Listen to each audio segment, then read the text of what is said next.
بعضې وختونه دا مشکلات چې موږ یو چاته دعوت ورکړو خارجي کمپنیو ته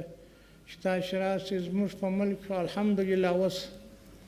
فضا د پانګونې دپاره ډېره مساعده او برابره ده خو متاسفانه دغه بهانه کوي چې دا ملک په رسمیت نه دی پېژندل سوی نو موږ نشو کولی چې په دې ملک کې پانګونه وکړو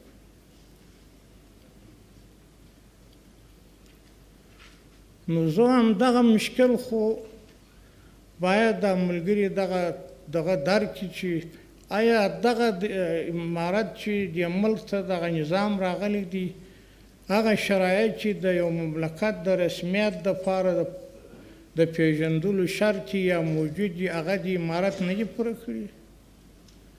خو هغه ټولې بې عدالتۍ تر موږ مخکې که کومه اداره پکښې موجود وه خو بیا هم ټوله دنیا په رسمیت پېژندلي وو